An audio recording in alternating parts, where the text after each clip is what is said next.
while you sit here and bash the Southeastern Conference for playing a handful of Division II teams, non Power Five or non Division I teams, you guys do it too. Oh, but we play non-conference games. That's right. We'll hit that in just a second. So I'm going to read a list of the games of the teams that Big Ten opponents have played this year. Indiana State, Grambling, Montana State, Missouri State, UC Davis, Albany. I didn't know they still had a program. Western Illinois twice. Houston Christian, Northwestern State, that's in Louisiana. Not the Northwestern, but this is Louisiana. The Demons, one of the worst athletic programs in the entire country. Sorry, I had a friend that was a basketball coach at Northwestern State, and some of the stories he shared with me, unbelievable. Villanova, Norfolk State, Towson, Youngstown State, and Southern Illinois. So don't go there, Big Ten, and don't try to get all uppity on the Southeastern Conference for playing a few cupcakes. Oh, and by the way, the last 5 or 6 weeks, let me read you your schedule. And on top of that, Indiana, you open the season with Old Dominion, Kennesaw State, Indiana State. Penn State, you open with Nevada, FIU, Villanova. Okay? Now, the last 5, 6 weeks, let me read some of these schedules.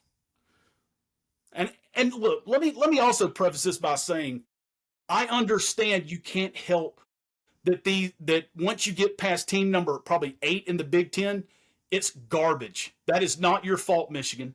That is not your fault, Ohio State. That is not your fault, Oregon. That is not your fault, USC. These teams, their football programs are so bad, and it's not your fault. You cannot help who is in your conference.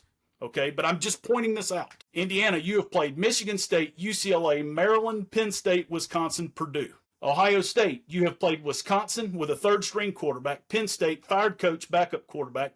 Purdue, worst team in the conference, no conference wins. UCLA, fired coach, backup quarterback, and Rutgers is just Rutgers.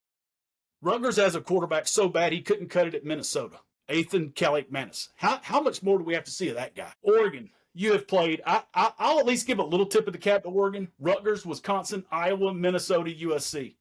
You put those 3, Iowa, Minnesota, USC in a row, that's not too bad. And then Michigan, this is god-awful.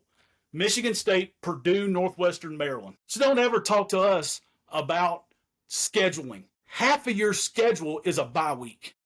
And I'm talking to you, the better teams in the conference. Again, it's not your fault. I'm just pointing out a reality. We acknowledge that our conference has a bullshit week. Sorry, I know we keep it family friendly here, but I couldn't resist there. We all know that. I know, bad boy. We all know that, and we don't like it, and we don't want it. Okay? But don't go and point the finger at us when you're just as guilty. And Notre Dame, I got something for you too. Notre Dame, in their schedule, they have played 7 defenses ranked 100 or higher. 2 of those defenses were not named Miami or Texas A&M. So in their last 10 games, they have played 7 defenses that are ranked 100 or higher. So don't you dare talk to us about scheduling and about Alabama's problems running the football. That is a joke. That is an absolute joke. Notre Dame, I mean, this is pathetic. After you get lost to Miami and Texas A&M, Purdue, Arkansas, Boise, NC State, USC, good win. Boston College, Syracuse. That was the most embarrassing thing I've ever seen in my life.